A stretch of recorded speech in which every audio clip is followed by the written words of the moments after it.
That looks straight. That looks good. So go ahead. Okay, my name is Donnie Nair, and And you can look at me. Larry's asked me to talk about my experience with Alzheimer's. My husband was diagnosed in the year 2000, and it was when we moved into this house.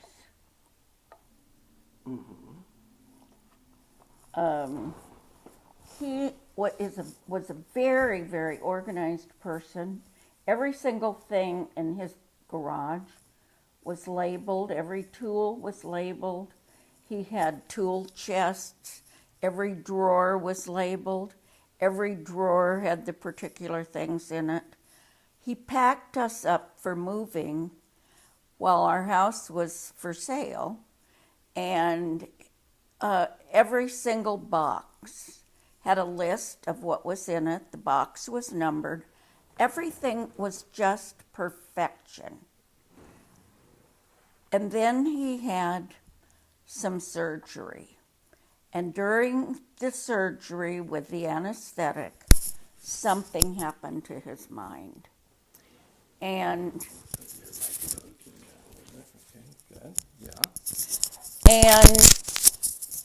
so we moved into this house in September of 2000. When the moving van delivered everything, put it into the garage, all the boxes are there, everything's numbered. He says, "What in the hell is all this stuff?" He had no memory of it. And then he couldn't ever find the kitchen. He'd be wandering around the house. In this house, you come in through the garage door in that end of the house, and then you have to come around here to the kitchen. And he said, "Where is the kitchen?" Well, that was my clue that something was wrong. So he had his annual physical then, and I foolishly said, "Can you give him anything for his memory? He can't remember where the kitchen is." Without telling me, the doctor wrote down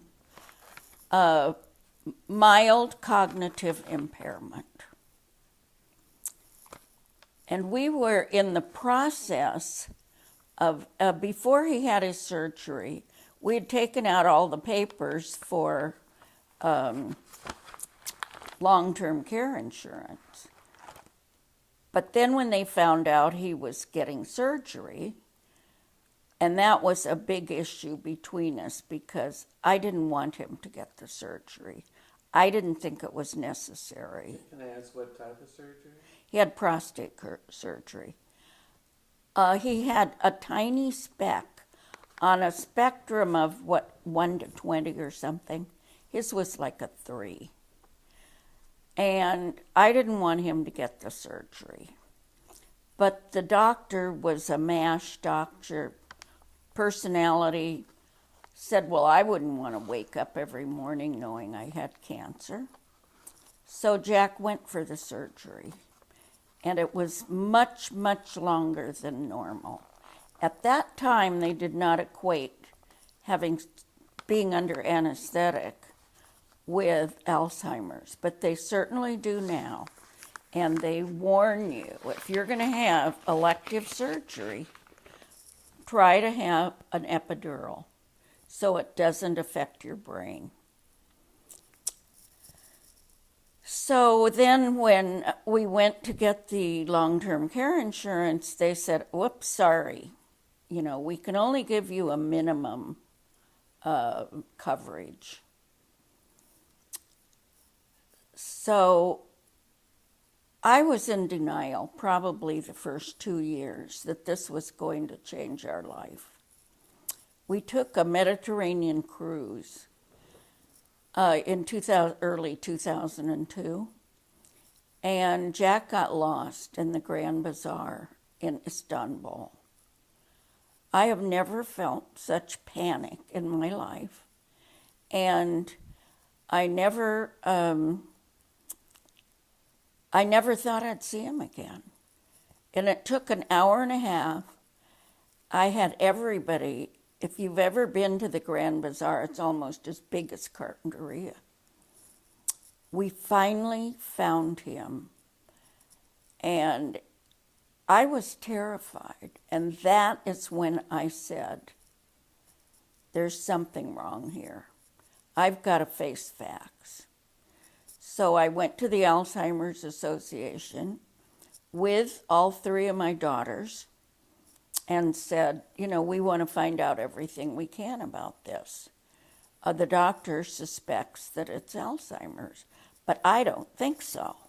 I think he just has a little age-related memory loss.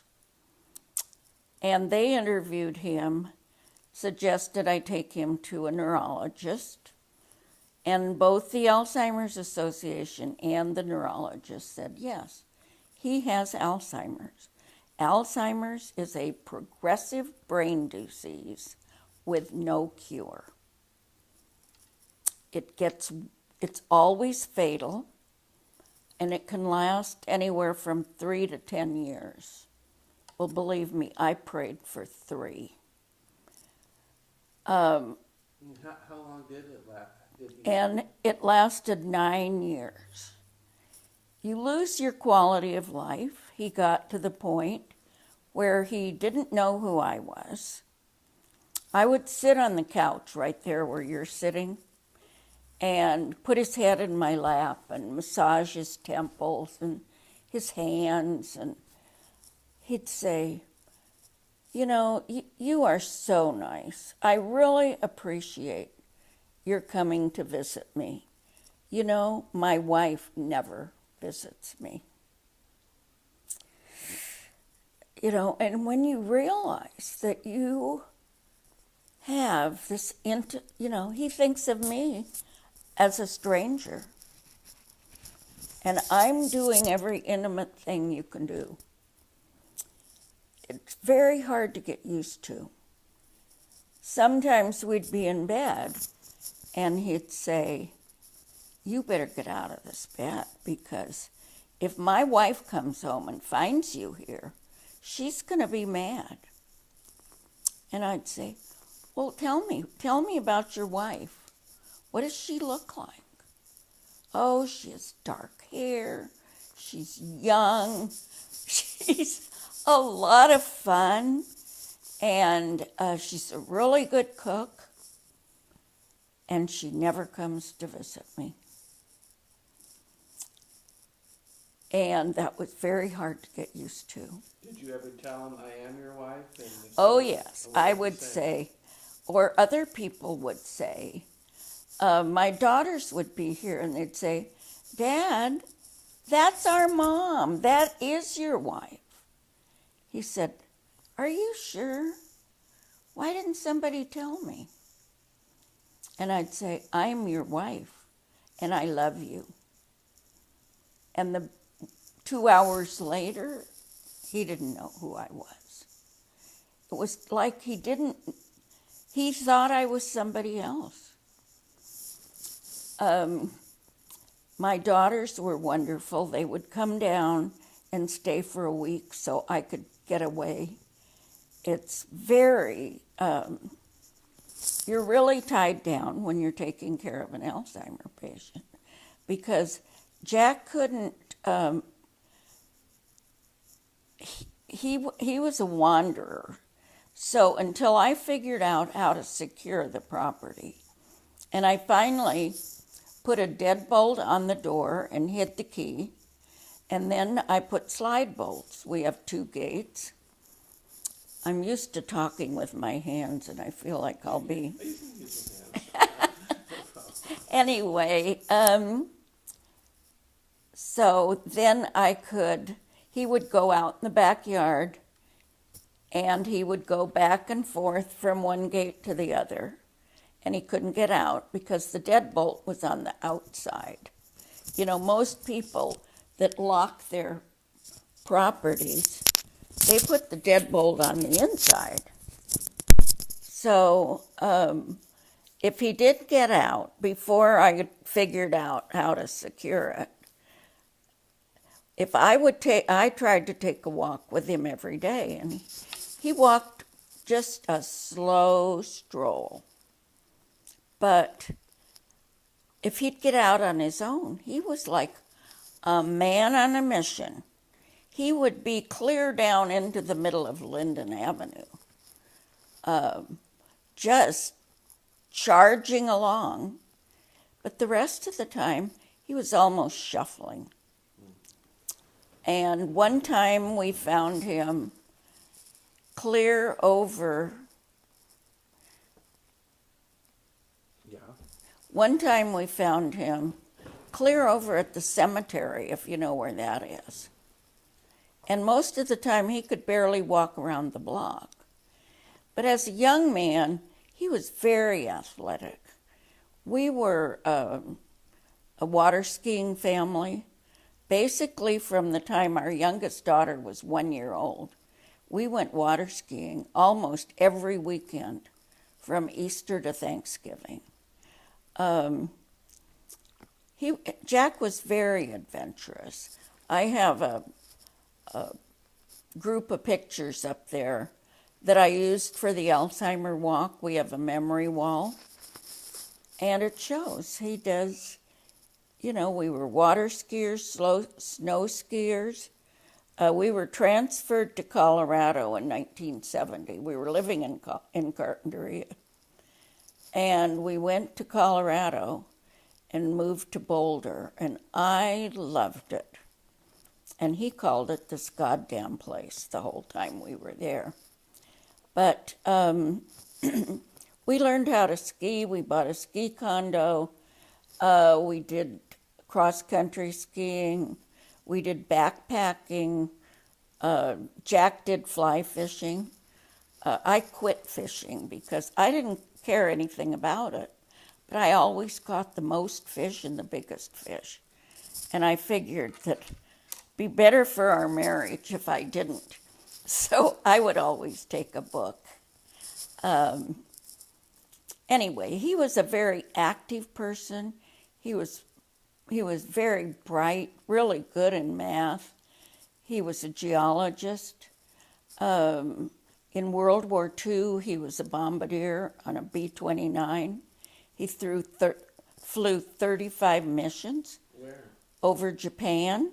They were stationed in Guam.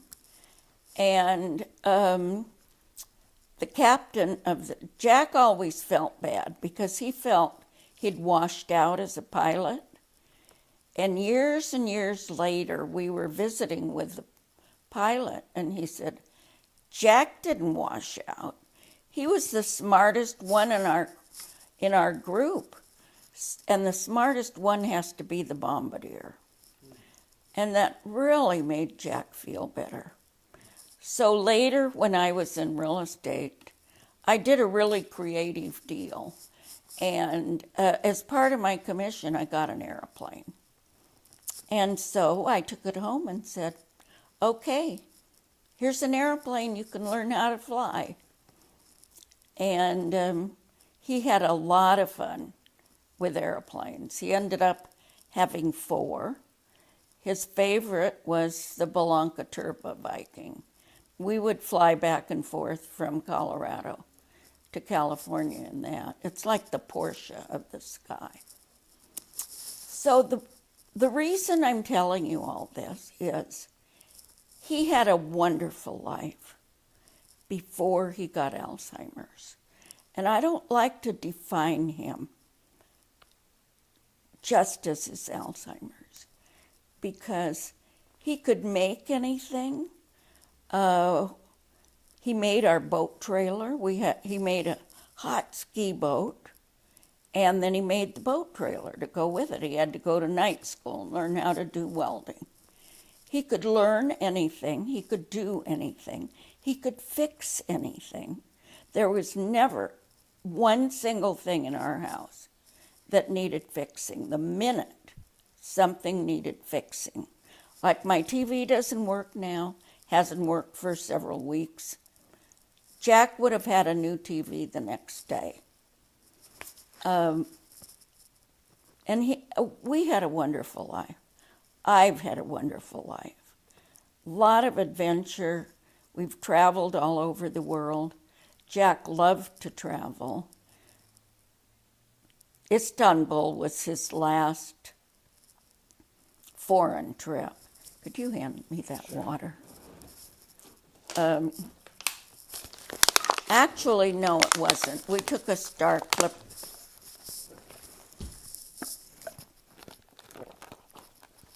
We loved to sail.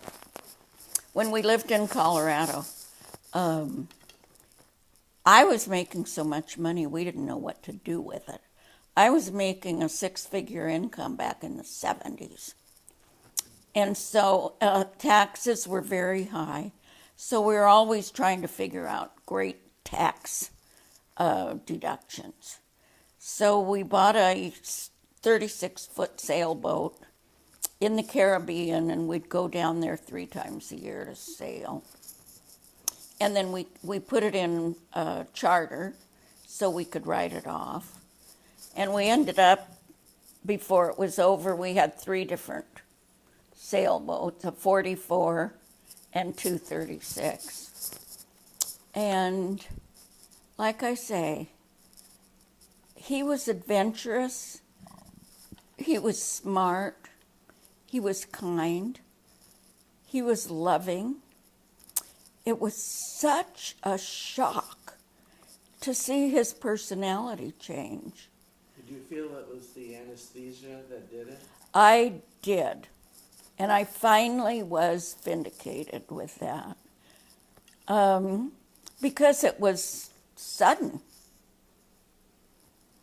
Ordinarily, Alzheimer comes on slowly. You notice a little bit of forgetfulness, a little confusion,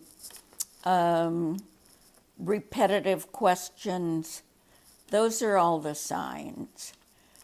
They still don't have a definitive diagnosis. The only diagnosis is an autopsy.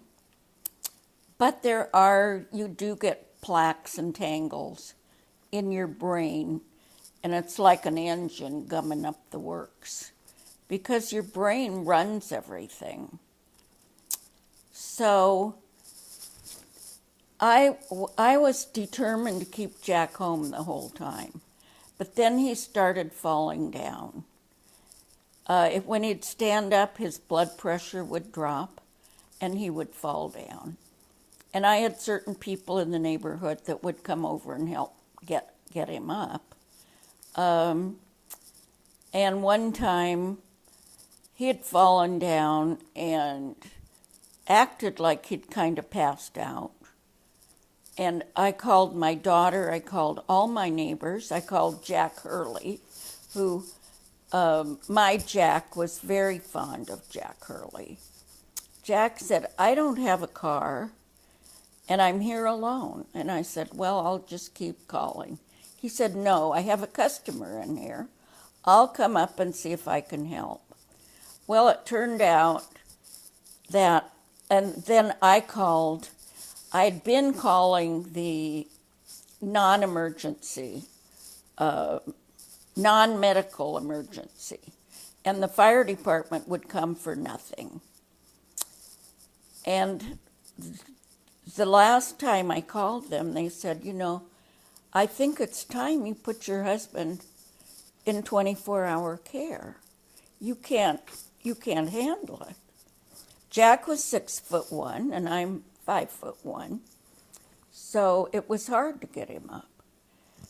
And so the firemen came, and just as they came, Jack Hurley came, Dick Weinberg came, Bob Henry, another fellow in our neighborhood, and my daughter. And they all stood in a circle and said, this is a sign. He needs to be in assisted living. And so the firemen put Jack in Dick Weinberg's car, and we drove to assisted living. Of course, he had been there many times before, because one of the ways that I saved myself was I would take a vacation every year, 1 or 2 weeks. Usually take one of my daughters and go on a long trip. And the support group that I was in at that time, they would just, say, oh my goodness, I could never leave the country and leave my loved one in somebody else's care. And I said, look, my kids have lost their father. For all intents and purposes, he's not there anymore. If I don't take a break once in a while, I won't be here either. And then they will have lost both of us. So I would go, I went to India, and when things were rough around here, I could just go someplace and sit by myself, close my eyes, and I could see those women in the bright orange saris out in the mustard fields, or see the women in the saris walking around the Taj Mahal and the other temples. And I would relive that trip 1,000 times.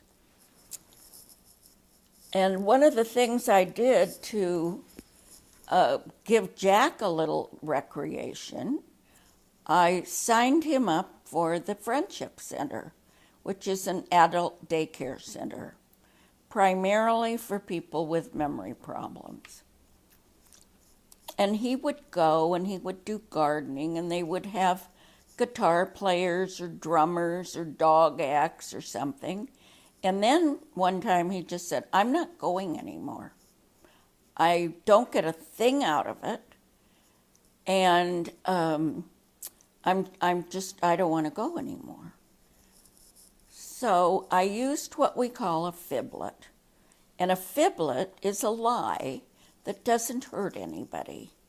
So I said, well, they're paying you to go to be nice to the ladies, and we need the money. He said, oh, well, all right, I'll go then. And he went from that time till the end.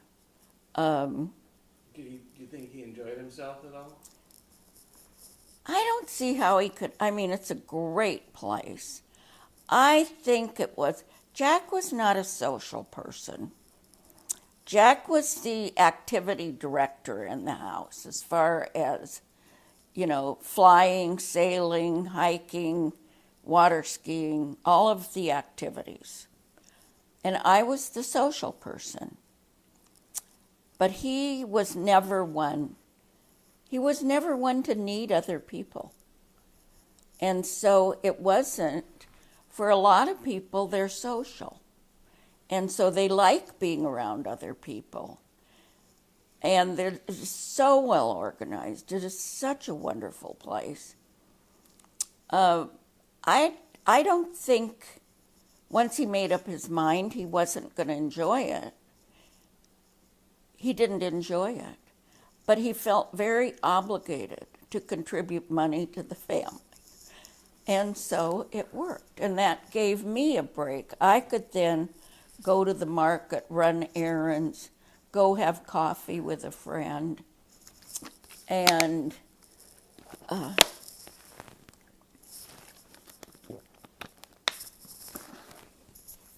so... Donnie, what lessons do you think you've learned that you can pass on to others about all this? Well, I do lead the Alzheimer caregiver group. You what? I lead the local Alzheimer caregiver group. Last week we had 21 people. It's different for everybody. We have a young man taking care of his mother. We have a man taking care of his male partner. We have several people taking care of husbands. And because Alzheimer's is primarily a disease of old age, you have to learn a whole new way of being. Because when you're married, you argue, you fight, you criticize. You act like a normal person. When you have Alzheimer's, if you say anything cross or critical, oh, they just go into a tailspin, all of them. They can't handle it. My husband would cry if I would say, "Why did you throw your toast on the floor?" And I had to learn to never say what I would ordinarily say, but to be a saint. And I learned a tremendous amount of patience, and I learned that the patient doesn't care what you say or what you do. They only care about how you make them feel. That is the number one rule. You want to make them feel loved, appreciated, approved of, and sometimes it's a stretch. So so that is the one thing that I teach everybody. Remember, it's how you make them feel. Don't criticize, don't argue, don't correct. If they say it's raining outside and it isn't raining, you don't say, well, it isn't raining. My husband got paranoid. He'd say, let's go hide. Our house is surrounded with men with guns, and they're going to kill us. Come with me, I'll take care of you. And I would say, I called the police, and they've taken them all away. You don't say, as you would normally, don't be crazy, there's nobody out there. I'd take him to the market with me, and he'd say, did you hear that? The roof is caving in. Let's get out of here. I would have to leave my basket right there, and take him home. It's a terrible thing. He was healthy up to the day he died. He died he stopped drinking. You can live without eating. You cannot live without drinking.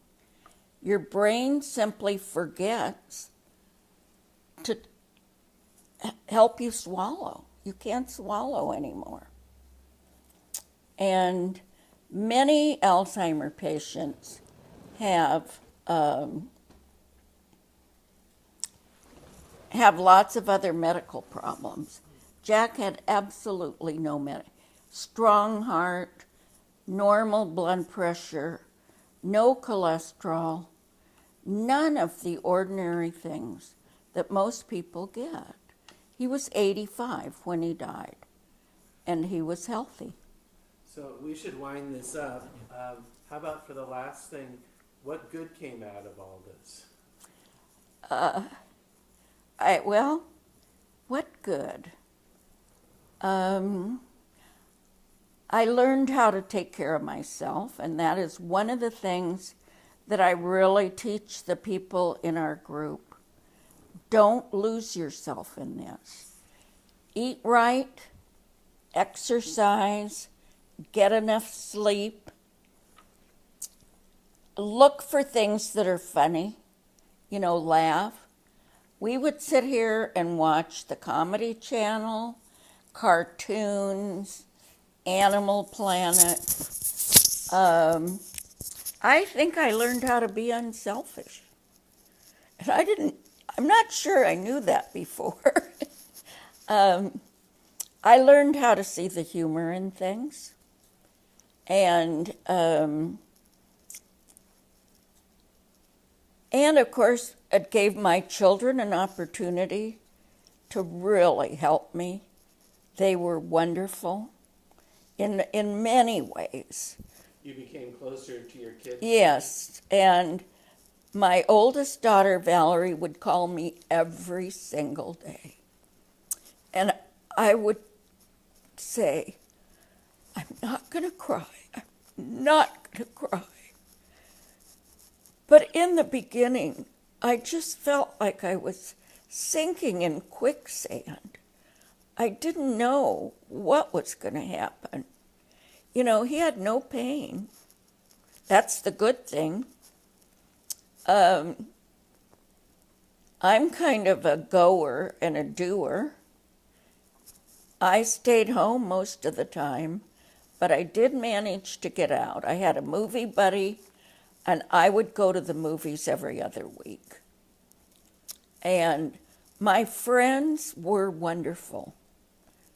They would bring me food. They would say, you know, I had people here occasionally, paid people, and I never stayed home to get anything done. I always left. Walk on the beach, you know, go to a coffee shop. I learned how wonderful people were, how friends, and I learned that they need a little help. You know, if they say, if there's ever anything I can do for you, let me know. Well, I'd have a list. Yeah, could you go pick up my cleaning? Could you go to the market for me? Could you come and sit with Jack so I can take a walk around the block? I would have a list of what you could do. Or I'd say, come eat with me. Because the lack of companionship and the lack of conversation, you cannot carry on a conversation with an Alzheimer's person. They just repeat everything over and over and over. Our dog was such a godsend. Charlie was our golden retriever. He would lay down at Jack's feet wherever Jack was. He would get up on the couch, put his head in his lap.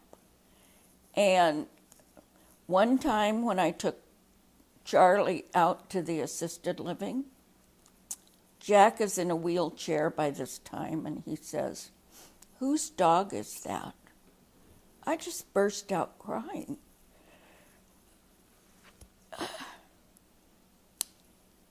It's a very sad thing. And one of the things that I try to do at our Alzheimer meetings, caregiver meetings, is look for the humor in things. I've always been known for my wit, and I can usually find something funny to say, and it's such a release of tension when you laugh. So at our meetings, everybody tells what's going on at that particular time. One of our members, her husband came after her with a baseball bat. He was determined to kill her. And he thought it was his first wife. So he had to go into assisted living earlier rather than later. Another husband took all the paintings off the wall and smashed them on the floor. Some get violent. Jack never did. He was always very sweet. And I guess what I say to people is, don't wait to retire or for old age or for anything else to have fun. Having fun is one of the most important things you can do in this life. Do things that interest you. Do things for other people. I managed to be in charge of the home and garden tours every single year for 17 years. I figured out how to make that work. And I think if people would just be nicer to each other, just be kinder to everybody, even strangers, it does you good. And if you know somebody that is sick, or heaven forbid, if you know somebody with Alzheimer's, just go over and say, "Here, I brought you a few magazines," and stay for 10 minutes. And that's very important. It gets very lonely. I think I have said about enough, but I did survive. You did indeed. Thanks for your thoughts, dear Donnie.